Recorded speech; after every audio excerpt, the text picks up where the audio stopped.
आपको लगता है कि जिसने भी वो फैसला किया, जिस बुनियाद पर भी किया, in retrospect that was not a good decision, वो बुरा डिसीजन था या फॉल्टी डिसीजन था या नुकसानात से भरपूर डिसीजन था? That was the best decision, सबसे अच्छा डिसीजन था वो। That was the excellent decision. तो वो क्यों कह रहे हैं उसके इतने नुकसानात जब हम गिनवा रहे हैं, तो वो क्या है, वो सारी क्या तोता मैना की कहानी क्या है? अब मैं उसके फ़वाइद पहले आपको गिनवा देता हूँ, क्योंकि आपने नुकसानात की तरफ इशारा किया है। मुख्तलिफ जो लोग दावे कर रहे हैं वो बता रहे हैं 400-600 अरब ये नुकसान हो गया, वो नुकसान हो गया। अब मेरी तरफ से इसके फ़वाइद सुने। देखिए, जो प्राइवेट सेक्टर ने वीट इंपोर्ट की, उसमें इंटरनेशनल मार्केट में गंदम सस्ती थी, यहाँ पे गंदम सस्ती आई। फ्लावर्स मिल ने उसको आटे में कन्वर्ट किया, आटे की कन्वर्जर से वो मार्केट्स में गया, 100 रुपये से 60 रुपये किलो आटा आया, सस्ती रोटी हुई। जो ब्यूरो स्टेटिस्टिक्स ऑफ पाकिस्तान ने इन्फ्लेशन ऑफ लास्ट 2 ईयर्स की रिकॉर्ड लगाई है, फर्स्ट टाइम वो उसमें 17% पे पहुंची है। अब इसका फ़वायद क्या है और कितना है? जो कंज्यूमर है जिसको ये सस्ती रोटी मिली है, पावर्टी लाइन के नीचे 40% पॉपुलेशन आपकी रह रही है, जो लगभग 10 से 11 करोड़ के बीच में आती है। ये 10 से 11 करोड़ लोगों को जो सस्ती रोटी मिली है, उसका जो फ़ायदा ट्रांसलेट हुआ है वो अराउंड 1.2 ट्रिलियन रुपीज़ का है। चूँकि वो एक मज़दूर को, दिहाड़ीदार को, कैमरामैन को ये फ़ायदा ट्रांसलेट हुआ है, जो रूलिंग अशराफिया है ना, वो इसमें बिल्कुल इंटरेस्ट ही नहीं ले रही है, उसका तस्करा भी नहीं कर रही है। अच्छा, दूसरा मैं आ जाता हूँ, ये जो डिसइन्फ्लेशन हो रही है, डिक्लाइन ऑफ इन्फ्लेशन हो रही है, ये इंडिकेटर्स होते हैं जिसमें कोई भी सेंट्रल बैंक अपने मार्कअप को डिटरमिन करता है टू द कमर्शियल बैंक्स। आपके यहाँ कई किस लंबे अरसे से जो 22% का मार्कअप है, 150 अरब डॉलर के लगभग आपने डोमेस्टिक बैंकों से गवर्नमेंट्स ने डेट लिया हुआ है, और वो बड़े रिलैक्स ये कमर्शियल बैंकिंग एंटिटीज़ बैठी हुई हैं, आराम से मार्कअप उनको 22% मिल रहा है। पोर्टफोलियो में गवर्नमेंट सबसे बड़ी है, प्राइवेट सेक्टर में कहीं इन्वेस्ट कर नहीं रहे हैं, कोई रिस्क अपना ले नहीं रहे हैं, साहूकार की तरह 22% हर माह उनको मिल रहा है। अब इनको इस इन्फ्लेशन की वजह से अगर 4%, जो मेरी अपनी ज़ाती असेसमेंट है, उनको तो ऑलरेडी कर लेनी चाहिए थी, लेकिन हो सकता है वो इस पॉलिटिकल गवर्नमेंट को ये माइलेज देना चाहते हो, 1 महीने 2 महीने के बाद करना चाहते हो, इवेंचुअली उनको यही करना पड़ेगा। उसकी ट्रांसलेशन अगर हुई 150 अरब डॉलर की 4% मार्कअप की कमी, तो वो पाकिस्तान की इकॉनमी में 6 अरब डॉलर आपके बचेंगे। सेनेटर साहब, आपको पता है कि मेरा ये अंदाज नहीं है, मैं खामखा इंटरवीन करता नहीं हूँ, लेकिन ज़ाहिर है आपने अपना नुक्ता नज़र बयान कर दिया। मैं इसकी जो आपने मैथ्स यूज़ की है, मैं उसके अंदर आपसे इंगेज हो सकता हूँ, लेकिन मैं कजबहसी में नहीं जाऊँगा।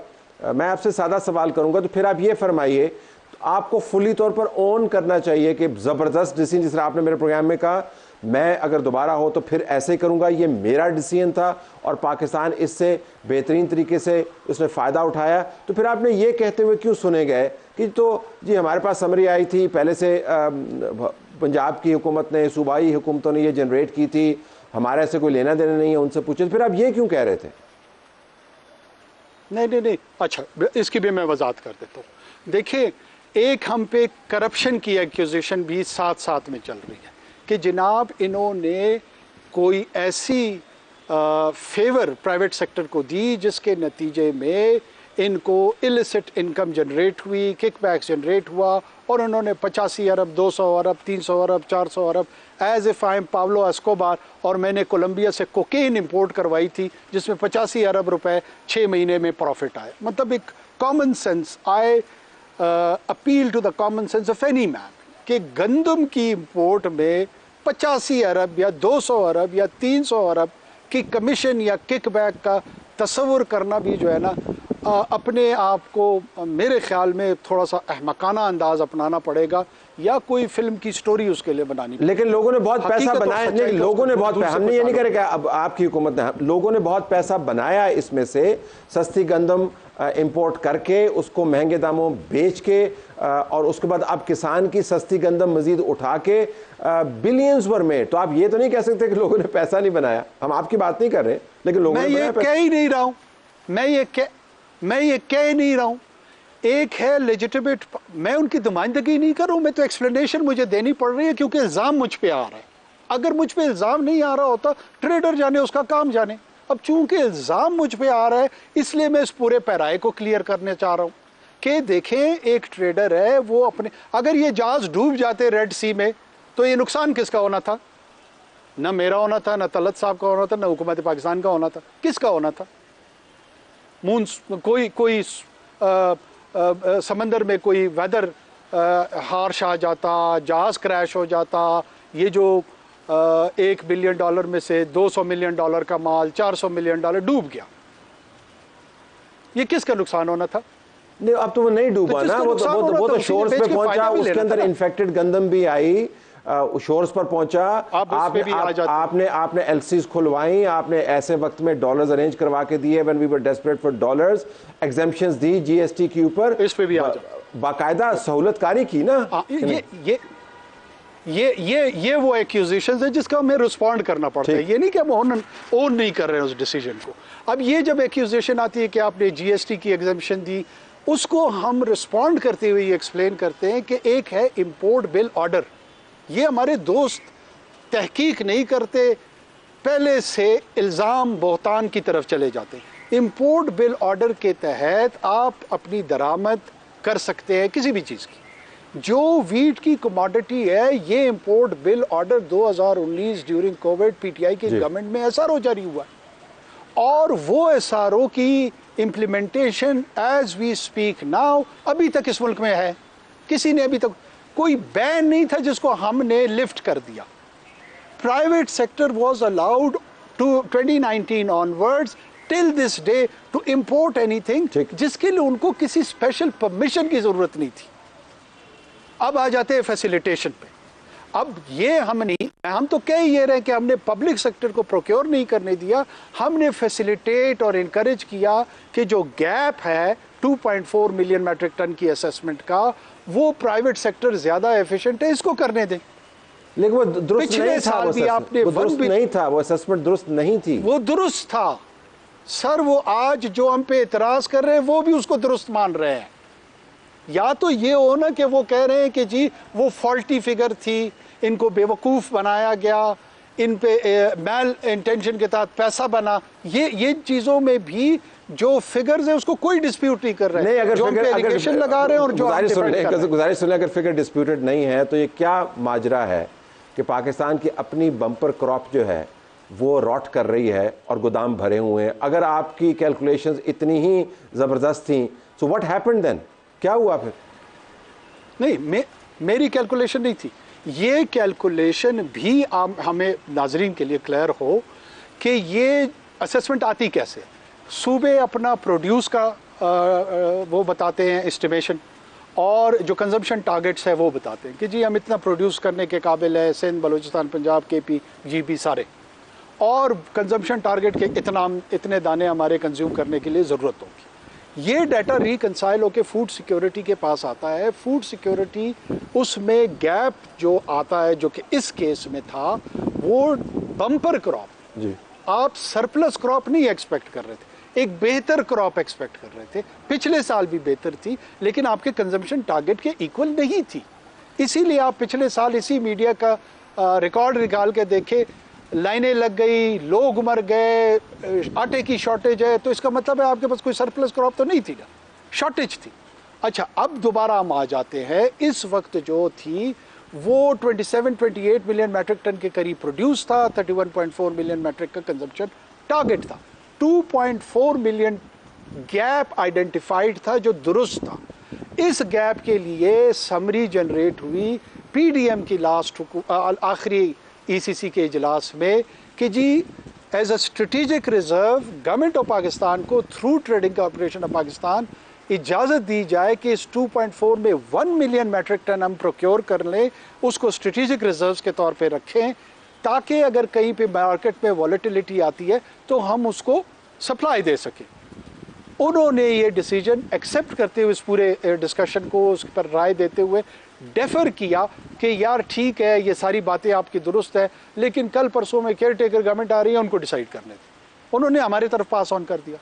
हमारे पास जब यही बात सामने आई, उस पे फैसला हमने ये किया कि पब्लिक प्रोक्योरमेंट हम नहीं करते, टीसीपी के थ्रू हम जो ये स्ट्रेटेजिक रिजर्व 1 मिलियन टन का नहीं लेते।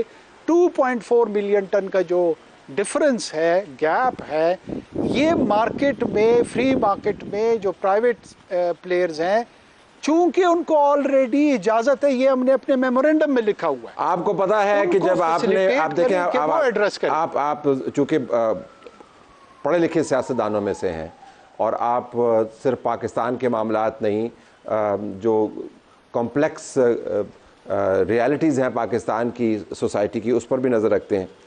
आपको पता था कि जब पब्लिक प्रोक्योरमेंट नहीं होनी तो उसका सबसे बड़ा नुकसान जो है वो फार्मर को जाना, जिसको मिनिमम सपोर्ट प्राइस नहीं मिलनी। बम्पर क्रॉप का आपने दुरुस्त कहा, सरप्लस क्रॉप नहीं थी, बम्पर क्रॉप थी, लेकिन ये गैप ऐसा नहीं था जिसको हम ब्रिज ना कर पाते। और आज वो फैसला जो उस वक्त हुआ, उसके नतीजे में पाकिस्तान के तमाम फार्मर्स जो हैं वो खोशा गंदम जला रहे हैं। तो आर यू टेलिंग मी कि वो सब के सब जो हैं वो झूठ बोल रहे हैं, वो नुकसान उठाए बगैर बात कर, वो क्या कर रहे हैं? नहीं, तलत साहब, ये दो चीजें मिक्स हो रही है। मुझे फार्मर के सामने खड़ा किया जा रहा है कि मैंने एक ऐसी गलत इंपोर्ट कर दी और उस इंपोर्ट के नतीजे में उसकी प्रोक्योरमेंट नहीं हो रही। अब जो असली सूरत हाल है, जरा सोचे कि हमने क्यों पब्लिक सेक्टर में प्रोक्योरमेंट नहीं की। क्योंकि 297 बिलियन रुपीस का एक ह्यूज डेट माउंटेन का खड़ा है, और वो बैड डेट जो है ना, वो दिन ब दिन बढ़ रहा है, जिसकी वजह से हमने डिसीजन लिया। IMF ने आपको यही एडवाइस दी हुई है, यही सिचुएशन सूबों में है। उनकी फाइनेंशियल पोजीशन ये है कि इलेक्शन से पहले तो तमाम हुकूमतों ने जो सपोर्ट प्राइस थी 4000 के करीब, उसको डिटरमिन कर दिया और एक कमिटमेंट दे दी कि मैं 4 मिलियन मेट्रिक टन ले लूंगा। अब वो उसको ऑनर नहीं कर रही है, not due to the excessive import, बल्कि उनकी जो फाइनेंशियल डेट रिटायरमेंट का प्लान है, उसके जरिए, उसके लिए वो चाहते हैं, या उन्होंने ये पॉलिसी अपनाई हुई है कि वो प्रोक्योर नहीं कर रहे हैं, और फार्मर एजिटेटेड है। लेकिन मुझे फार्मर के सामने पर लगा दिया है कि जी फांसी का मुतालबा करो कि अनवारुल्लाह काकड़ को फांसी होनी चाहिए। 4 लाख टन उस डाटा के मुताबिक हमारे दौरे हुकूमत में बकौल इनके इजाफी आया है। 4 लाख टन पाकिस्तान की 2 दिन की कंजप्शन है। 9 लाख टन ये जो नई हुकूमत आई है, इसके दौरान ये में इजाफी गंदम आई है। क्या ये सारे लोग हमने जागना था? और ये नहीं, सही कह रहे हैं आप। इस हुकूमत को वजाहत करनी होगी कि इनके आने के बावजूद ये गंदम जो है वो क्यों इंपोर्ट होती रही, और ऐसा भी नहीं है कि ये रोक नहीं सकते थे। लेकिन मैं ज़रा वापस आना चाहूँगा, अगर ये, तो आपने पहले हमें बताया कि आपका ये बेहतरीन सुंदर फैसला था कि और इस फैसले के ऊपर कोई नदामत नहीं है, जो उसके कॉन्सिक्वेंसेज, अच्छा, जो कॉन्सिक्वेंसेज निकल रहे हैं फार्मर्स का जो एहतजाज चल रहा है। अच्छा तलत साहब, मैं आपसे एक और सवाल अगर मैं पूछूं, ये सिंध में, बलूचिस्तान में, केपी में फार्मर क्यों एहतजाज नहीं कर रहा? क्या इसका इम्पैक्ट उसमें नहीं आ रहा है? लेकिन फार्मर्स, हमने इतनी गंदी पॉलिसी थी। फार्मर्स एसोसिएशन सारे देखिए, फार्मर्स एसोसिएशन सारे फार्मर्स को रिप्रेजेंट करती, सिर्फ पंजाब के फार्मर्स को रिप्रेजेंट नहीं करती। ठीक है, एहतजाज वो मुल्तान से शुरू कर रहे हैं, लेकिन प्रेस कॉन्फ्रेंस वो आपके शहर में बैठ के कर रहे थे। जब मैंने लास्ट टाइम उनसे पूछा कोकर साहब से, मैं कोकर साहब यही मैं अर्ज कर रहा हूं कि क्या सिंध प्रोक्योरमेंट कर रहा है तो वहां पे एहतजाज नहीं हो रहा। अगर बलूचिस्तान प्रोक्योरमेंट कर रहा है, 5 लाख टन की बलूचिस्तान ने अपना टारगेट दिया, वो कर रहा है, केपी कर रहा है। Punjab is the only province जो इस प्रोक्योरमेंट में, और केस हो सकता है कि वो राइट फाइनेंशियल डिसीजन हो, मैं ये भी उनको क्रिटिसाइज नहीं कर रहा हूँ, रूम दे रहा हूँ, लेकिन it is due to that decision, not due to so called excessive import of the wheat. अच्छा, फिर ये बता दें, अगर इतना अच्छा अगर किसी ने तस्लीम नहीं करना तो हम उसमें कुछ नहीं कर सकते। अब्दुल्ला कौसर साहब जो हैं, जो आपके इन मामलात से हैंडल कर रहे थे इनको, उन्होंने उस समरी पर जो सर्कुलेट की गई इस पॉलिसी को इंडोर्स करते हुए, उसके ऊपर ये क्यों लिखा अखबारी रिपोर्ट्स के मुताबिक, जिसको उन्होंने रीइंफोर्स किया है, इंडोर्स किया है कि ये नहीं होना चाहिए, उन्होंने क्यों लिखा? न उन्होंने कहा है, न उन्होंने लिखा है, क्योंकि वो उस वक्त वजीर ही नहीं थे। लोगों का यही मसला है, वो हकायक जाने बगैर राय कायम कर रहे हैं। उस वक्त मैं अनवारुल्लाह काकड़ मिनिस्टर इंचार्ज था, ये मेरा डिसीजन था, वो तो वजीर ही नहीं थे। अब जब वो वजीर बने, जब उनकी जिम्मेदारी आई, जब ये डिसीजन हुआ, जी आप सितंबर के डिसीजन की बात जब ये डिसीजन हुआ है, वो वजीर नहीं है। जब सितंबर के डिसीजन की बात कर रहे हैं, जब समरी मूव हुई फाइनली। जी जनाब, हमने इनको बहुत लेट काबीना में शामिल किया है। जब ये डिसीजन हुआ तो आए, उस समरी पे मेरा लिखा हुआ है कि अनवारुल्लाह काकड़ मिनिस्टर इंचार्ज। मुसीबत लोगों की ये है कि तहकीक किए बगैर वो अपनी राय कायम कर लेते हैं और वो उसको गॉस्पेल ट्रूथ के तौर पर ट्रीट करते हैं, and this is a huge challenge. आप ये फरमा रहे हैं कि काबीना में जब बहस हुई इसके ऊपर, तो अब्दुल्ला कौसर साहब इंडक्ट होने के बाद उन्होंने कभी इस पर कोई एतराज नहीं किया? बहस ही नहीं हुई। जब एक फैसला हो चुका था, ऑलरेडी हो चुका है, तो काबीना के डिसीजन पे क्यों नेक्स्ट टाइम डिस्कशन होगी?